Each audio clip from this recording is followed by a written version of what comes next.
एक बार फिर से स्वागत है आप सबका अपना यूट्यूब चैनल SK स्टडी 111 में। तो दोस्तों आज हम लोग बिहार बोर्ड कक्षा 8 के गणित का प्रश्नावली 2.2 के 7वें प्रश्नों को हल करेंगे।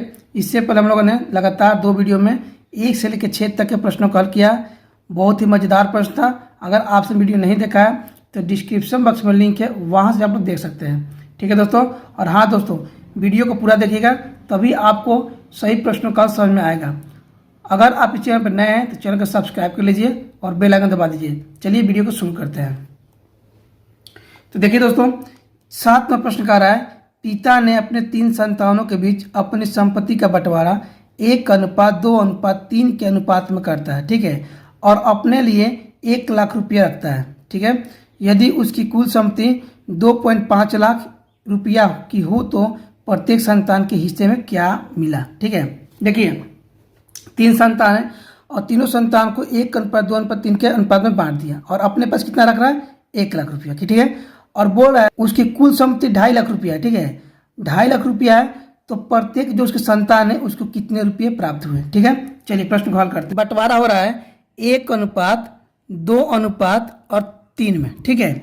1:2:3 में बंटवारा है संपत्ति का। ठीक है। तो हम ये लिखेंगे कि माना कि पिता ने तीनों संतानों को अपनी संपत्ति का हिस्सा दिया। कितना हिस्सा दिया? तो हम क्या करेंगे, ये जो अनुपात में दिया है 1:2:3, इसको हम लोग x के रूप में मान लेंगे। ठीक है। पहला 1 है तो यहाँ लिख देंगे 1x। ठीक है। 1x रुपया दिया। ठीक, ये रुपया है अनुपात में, तो लिख देंगे 1x रुपया। दूसरा को दिया है 2x रुपया और तीसरा को दिया है 3x रुपया। ठीक है। पहला को कितना दिया है 1x, दूसरा को दिया 2x और तीसरा को दिया 3x। ठीक है। अब कह रहा है प्रश्न से। ठीक है। अब प्रश्न कह रहा है, हम लिख देंगे यहाँ पे अब प्रश्न से। ठीक है। प्रश्न क्या कह रहा था कि तीनों संतानों के देने के बाद अपने पास वह 1 लाख रुपये बचा कर रखा है। ठीक है। तो क्या करेंगे, सभी को जोड़ देंगे। ठीक है। तीनों संतान को देने के बाद और अपने पास रखे हुए पैसों को सबको जोड़ देंगे और उसको बराबर कर देंगे उसके कुल रुपया से। ठीक है। कुल संपत्ति कितना है, कुल संपत्ति 2.5 लाख रुपये। तो यहाँ लिखते हैं हम, पहला को कितना दिया है 1x प्लस दूसरा को दिया है 2x, तीसरा को दिया है 3x। ठीक है। 1x रुपया, 2x रुपया, 3x रुपया और प्लस अपने पास कितना रखा है, तो अपने पास रखा है 1 लाख रुपया है। ठीक है। हम यहाँ पे लिख दिए 1x plus 2x plus 3x plus अपने पास जितनी पैसा रखा था, जितना रुपया रखा था उसको जोड़ दिए, सबको जोड़ दिए और इसको बराबर कर देंगे कुल धन से। ठीक है। तो कुल संपत्ति किसका है, उसका कुल संपत्ति 2.5 लाख है। कितना है, कुल संपत्ति 2.5 लाख है, यहाँ लिख देंगे 2.5 लाख। ठीक है। हमने इसे समीकरण के रूप में सेट कर लिया। ठीक है। क्या किया, समीकरण में सेट कर लिया। अपने पुत्र को देने के बाद उसके पास जितने धन संपत्ति बच रहा है उस सबको जोड़कर और कुल संपत्ति से बराबर कर दी। ठीक है। अब यहाँ पर हम लोग समीकरण का हल करेंगे। चलिए करते हैं। देखिए ध्यान दीजिएगा, यहाँ पे 1x है, 2x है, 3x है। हम क्या करेंगे, पहले x वाले को एक जगह कर लेंगे। ठीक है। x वाले को सबको जोड़ लेंगे तो कितना है 1x है, 1x 2x 3x, कितना हो जाएगा 3 2 5 6x, कितना हो जाएगा 6x हो जाएगा। ठीक है। और क्या हो जाएगा 6x हो गया और प्लस कितना है आपका 1 लाख रुपया। ठीक है। बराबर कितना है उसके पास, टोटल है 2,50,000। ठीक है। हो गया 2.5 लाख रुपया टोटल है। अब क्या करेंगे, संख्या तरफ ले जाएंगे, तब हम लोग x का मान निकालेंगे। ठीक है। तो लिखेंगे 6x बराबर 2,50,000 घटाओ, इसको प्लस वाले को इधर लाएंगे बराबर के दाहिने, तो हो जाएगा -1 लाख। ठीक है। हो गया। यहाँ पे x का मान निकालना है तो पहले घटा लेते हैं। 6x बराबर लिख लेंगे, यहाँ पे 6x बराबर घटेगा तो कितना बचेगा, आगे बचेगा 1,50,000। ठीक है। 2.5 लाख रुपया है और उसमें से 1 लाख निकल गया, कितना हो जाए 1,50,000। यहाँ से x का मान निकल लीजिए, x बराबर हो जाएगा, गुना में 6 है तो कहाँ जाएगा, भाग में। कहाँ जाएगा, भाग में जाएगा। गुना वाला जाता है भाग में, 6 से भाग दे देंगे, यहाँ कट जाएगा कितना बार में आपका आएगा 25,000। कितना आएगा 25,000। ठीक है। कट गया, कितना है 25,000। अब हम क्या करेंगे, अब हम लोग क्या करेंगे, यहाँ पे अब सभी जो संपत्ति उसका जो संतान को बांटा है तो संतानों को कितने कितने हिस्से प्राप्त हुए वो अब निकालना है, ठीक है। चलिए निकालते हैं। लिखेंगे पहले संतान का, ठीक है, लिखेंगे पहला संतान का, पहला संतान का संपत्ति बराबर कितना मान थे हम 1x माने थे पहला का, तो यहाँ लिखेंगे x, ठीक है। x का मान तो निकल गया है, तो कितना है आपका है, कितना है आपका है 25,000 रुपया,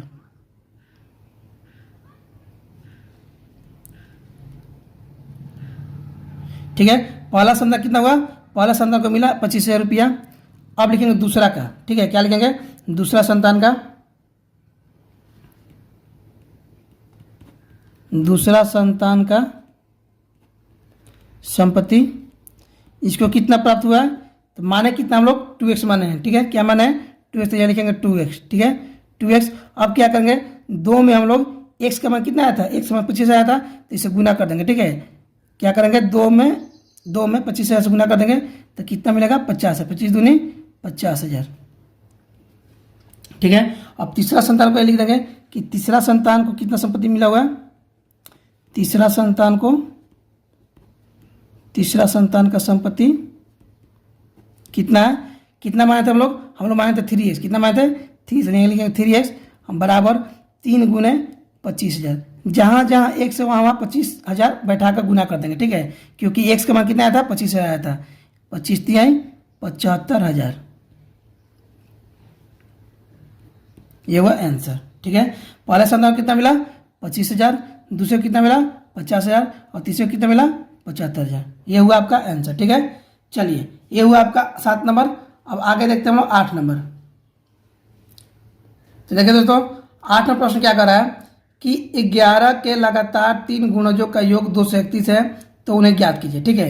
11 गुणज पूछ रहा है और तीनों गुणजों का योग कितना है 231। हम लोग क्या करेंगे, चलिए हम लोग प्रश्न को हल करते हैं। सबसे पहले क्या करेंगे हम लोग 11 के जो लगातार 3 गुणज है उसको लिखेंगे, ठीक है। पहले मान लेते हैं कि कितना कितना होगा आपका गुणज, ठीक है। पहले मान लेते हैं, तो लिखेंगे माना कि 11 के लगातार 3 गुणज, लगातार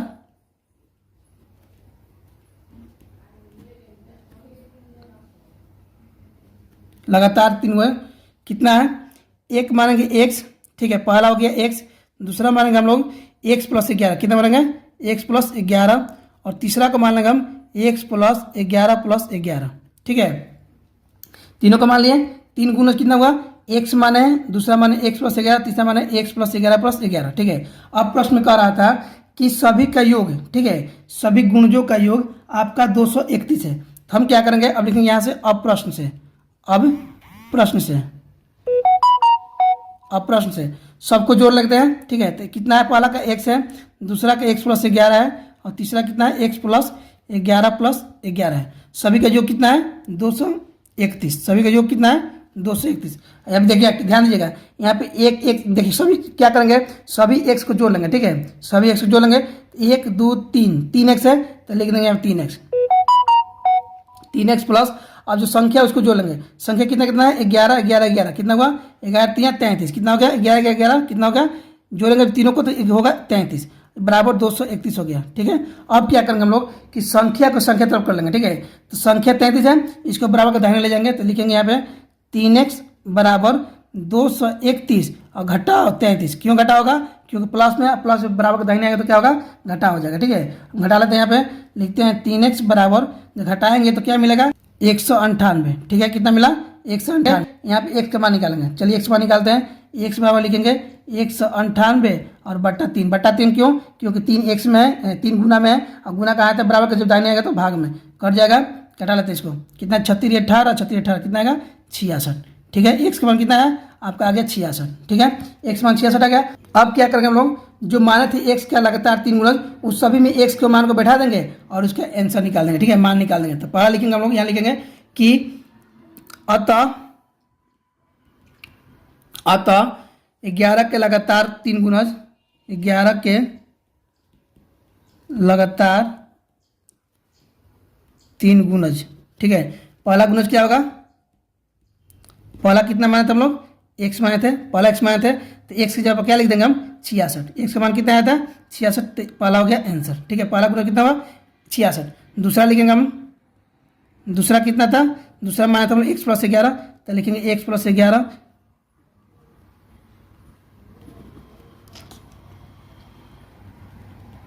दूसरा मान था एक्स प्लस 11, तो एक से जगह फिर रख देंगे 66 और जोड़ देंगे 11, 66 और 11 कितना हो जाएगा 77, कितना हुआ 77, ये दूसरा आंसर होगा। और तीसरा कितना है, तीसरा आपका है एक्स प्लस 11 प्लस 11। ठीक है, तीसरा कितना मान था हम लोग एक्स प्लस 11 प्लस 11। अब इसको लिख लेंगे यहाँ पे एक्स की जगह पर 66 लिख देंगे प्लस 11 प्लस 11, कितना हो जाएगा आपका हो जाएगा 88, कितना हो जाएगा 88। ये हुआ लगातार 3 गुना। ठीक है, पहला गुना कितना है 66, दूसरा गुना जाएगा 77 और तीसरा 88। क्या कि हम लोग जहाँ जहाँ एक्स था वहाँ वहाँ हम एक्स का मान 66 भर के और सबको जोड़ दिए। ठीक है, ये हुआ आपका 8 नंबर। देखिए दोस्तों, हम लोगों ने 7 नंबर और 8 नंबर प्रश्नों का पूरे कंसेप्ट के साथ हल किया है। उम्मीद करते हैं आप सबको समझ में आ गया होगा। अगर समझ में आ गया है तो वीडियो को लाइक करके एक प्यार से कमेंट जरूर कीजिए। ठीक है, कमेंट कीजिए इसलिए ताकि उनको पता चल जाए कि आपको समझ में आ रहा है। और हाँ दोस्तों, अपने दोस्तों को भी शेयर कीजिए ताकि वो भी वीडियो देखकर समझ जाए। चलिए आगे 9 नंबर प्रश्न को हल करते हैं। 9 नंबर प्रश्न क्या कर रहा है, संकुल संसाधन केंद्र मध्य विद्यालय फरना में आयोजित बाल मेले में प्रत्येक विजेता छात्र को 2 कलम एवं विजेता को छोड़कर सभी शेष सभी प्रतिभागियों को 1 कलम दिया जाता है। ठीक है, यदि 100 छात्रों के बीच 1 से 20 कलम दिए गए तो विजेताओं की संख्या क्या कीजिए। ठीक है, देखिए प्रश्न में कह रहा है कि टोटल कितने छात्र हैं, आपका 100 छात्र। कितना है यहाँ कुल कितने छात्र हैं, कुल छात्र लिखेंगे कुल छात्र बराबर 100। ठीक है, कुल छात्र कितना है 100 है। और कुल कलम कितना है, कुल कलम है आपका कुल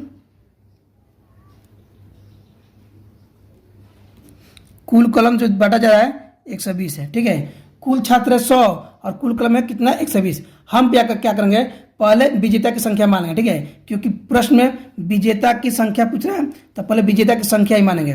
चलिए लिखते हैं यहाँ पे, माना विजेताओं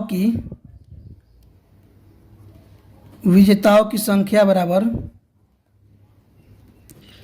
x। ठीक है, मान लिए क्योंकि सब विजेता की संख्या पता नहीं है तो मान लीजिए विजेता की संख्या x हो गया। ठीक है, अब बोला है प्रश्न में कि प्रतिभागियों की संख्या। ठीक है, तो दोनों है, प्रतिभागी भी है विजेता भी है। अब मानेंगे हम लोग प्रतिभागियों की संख्या, यह लिखेंगे इसलिए प्रतिभागियों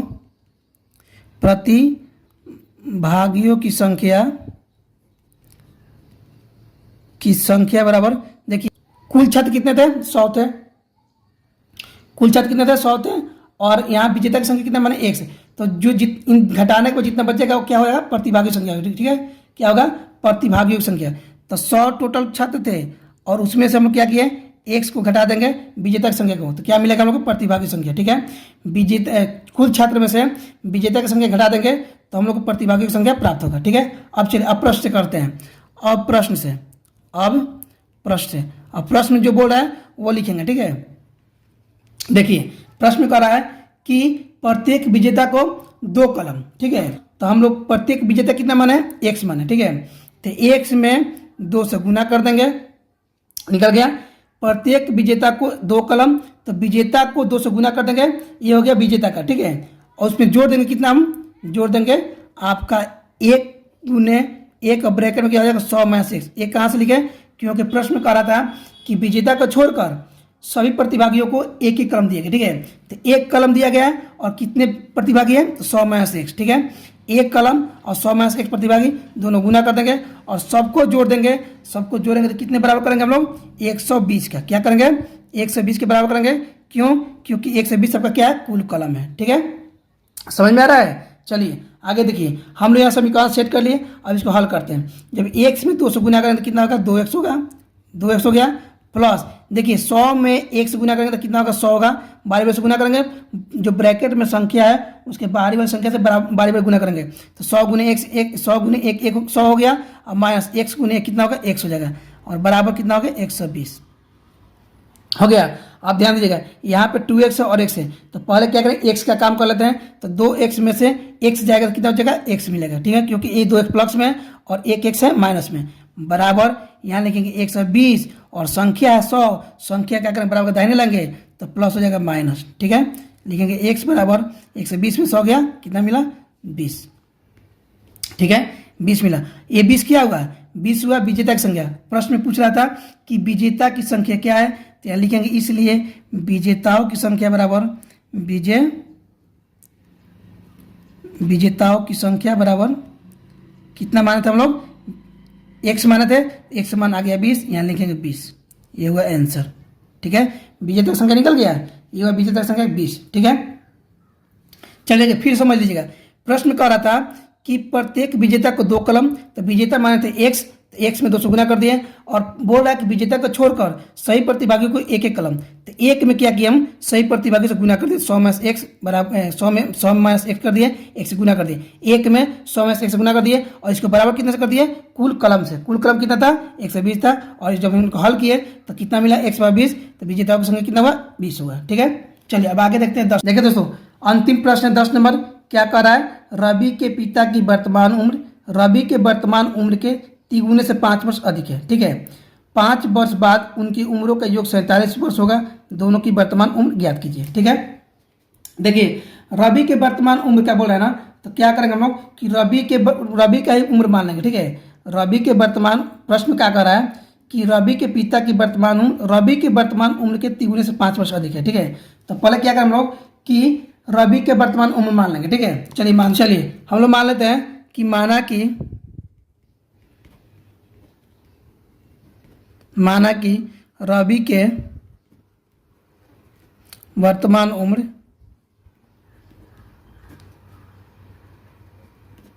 कितना है? 1 वर्ष। कितना है? 1 वर्ष। ठीक है, रवि के वर्तमान उम्र 1 वर्ष हो गया। अब रवि के पिता की उम्र मानेंगे, इसलिए रवि के पिता का वर्तमान उम्र। ठीक है, हम लोग पहले वर्तमान उम्र मान लेते हैं। वर्तमान उम्र कितना हो जाएगा? रवि के पिता का वर्तमान उम्र है क्या? कितना है? रवि के 3 से 5 अधिक। ठीक है, प्रश्न कह रहा है कि रवि के, तो रवि कितना माने हम लोग? x माने, रवि x माने रवि के उम्र के 3 से। ठीक है, तो रवि का उम्र 1 वर्ष है, 1 × 3 कर लेंगे, और इन 3 से 5 वर्ष अधिक। ठीक है, तो 5 क्या करेंगे? प्लस कर लेंगे। ठीक है, क्या करेंगे हम लोग? 5 को प्लस कर लेंगे। ये हुआ रवि के पिता की वर्तमान उम्र। रवि के वर्तमान उम्र 1 वर्ष, और रवि के पिता की वर्तमान उम्र कितना हो जाएगा? 3x + x × 3 + 5। ठीक है, तो इसको हम लोग यहाँ क्या कर लेंगे? हल कर लेते हैं इसको। x × 3 कितना हो जाएगा? 3x हो जाएगा +5। ये हो गया 3x + 5 वर्ष। ठीक है, अब देखिए, अब प्रश्न से, अब देखते हैं हम लोग प्रश्न से।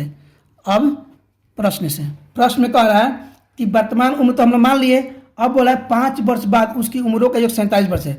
अब 5 वर्ष बाद, तो देखिए रवि का वर्तमान उम्र कितना है? 1 वर्ष है, तो हम लोग ये लिखेंगे x + 5। ठीक है, वर्तमान 1 वर्ष और 5 वर्ष बाद कह रहा है, तो जोड़ दिए 5 वर्ष। ठीक है, x + 5, और सबको जोड़ेंगे कितना से? तो देखिए फिर बोल रहा है, ये हुआ तो रवि का x + 5 का, x + 5 किसका हुआ? रवि का हुआ। अब लिखेंगे रवि के पिता का वर्तमान उम्र। ठीक है, तो रवि का पिता का वर्तमान उम्र कितना है? 3x + 5, और इसमें फिर बोला है 5 वर्ष बाद, इसको भी, इसमें भी हम क्या करें? 5 वर्ष जोड़ देंगे। और सबको जोड़ कितना हो रहा है? 5 वर्ष बाद कितना हो रहा है? उनका योग कितना हो रहा है? उनकी उम्रों का योग कितना हो रहा है? 47 वर्ष। कितना हो रहा है? 47 वर्ष। ठीक है, समझ गए? चलिए देखिए फिर से समझ लीजिए। बोल रहा है कि वर्तमान उम्र के, ठीक है, वर्तमान उम्र से 5 वर्ष बाद उनके उम्रों का योग 47 है। तब रवि का वर्तमान उम्र 1 है, 1 में 5 जोड़ लिए, और रवि के पिता की वर्तमान उम्र कितना है? 3x + 5 है, तो 3x + 5 में फिर 5 जोड़ लिए, और सबको जोड़कर क्या किए? 47 से बराबर कर लिए। ठीक है, क्या किए? सबको जोड़कर 47 से बराबर कर लिए। अब यहाँ पर हल करते हैं, समीकरण प्राप्त हो गया हम लोग, हल कर लेते हैं। देखिए पहले क्या करेंगे हम लोग? x वाले को जोड़ लेंगे। देखिए कितना x है? 1x, यहाँ 3x, तो क्या होगा? 1x और 3x कितना हो जाएगा? आपका हो जाएगा 4x। कितना हो जाएगा? 4x। यहाँ लिखेंगे 4x, और प्लस 5 × 5 = 10 + 15, संख्या को जोड़ देंगे तो 15 की संख्या बराबर 47। ठीक है, 4x + 15 बराबर 47। यहाँ निकालेंगे 4x बराबर संख्या की तरफ, तो 47, और प्लस में 15 है, तो बराबर जब दाहिने आएगा तो -47। तो 4x बराबर कितना हो जाएगा? 7 में 5 की कितना बचा? 7 में 5 की 2 बचा, और 4 में से कितना बचा? 3 बचा। ठीक है, 32 हुआ। x मान निकाले थे हम, x बराबर 32, और 4 आएगा भाग में, क्योंकि 4 गुना में है, भाग में जाएगा तो कितना हो जाएगा? 8 वर्ष। कितना हो गया? x बराबर 8 हो गया। कितना हो गया? 8 मिला। अब लिखेंगे हम लोग कि रवि का, लिखेंगे यहाँ पे हम कि रवि का वर्तमान उम्र। ठीक है, रवि की वर्तमान उम्र पूछ रहा था कि दोनों का वर्तमान उम्र क्या है, तो लिखेंगे रवि के वर्तमान उम्र। तो लिखते हैं रवि की वर्तमान उम्र कितना माने थे रवि के वर्तमान उम्र? रवि के वर्तमान उम्र माने थे एक्स, एक्स का मान आ गया है, एक्स बराबर कितना हो गया? 8 वर्ष हो गया। कितना हो जाएगा? 8 वर्ष। एक हुआ आंसर रवि का। अब लिखेंगे रवि के पिता की वर्तमान उम्र, ठीक है, लिखेंगे यहाँ पे रवि के पिता की वर्तमान उम्र, ठीक है। तो रवि के पिता की वर्तमान उम्र कितना माने थे हम लोग? 3x + 5। कितना माने थे? 3x + 5। तो x की जगह 8 बैठा देंगे, तो 3 × 8 और +5 हल करेंगे, कितना होगा? 8 × 24, 24 और 5 कितना हो जाएगा? 29 वर्ष। कितना हो जाएगा? 29 वर्ष हो गया। रवि के वर्तमान उम्र कितना है? 8 वर्ष। और रवि के पिता की वर्तमान उम्र कितना है? 29 वर्ष। ये हुआ हमारा प्रश्न संख्या 10। उम्मीद करते हैं आप सबको समझ में आ गया होगा। चलिए देखिए, उम्मीद करते हैं आप सबको सभी प्रश्नों का समझ में आ गया होगा। अगर समझ में आ गया तो वीडियो को लाइक करके एक कमेंट कर दीजिएगा। और हाँ दोस्तों, अगर अभी तक आपने चैनल को सब्सक्राइब नहीं किया है तो चैनल को सब्सक्राइब कर लीजिए, प्लीज़ यार सब्सक्राइब कर लीजिए और बेल आइकन दबा दीजिए। मिलते हैं अगले वीडियो में, तब तक के लिए धन्यवाद।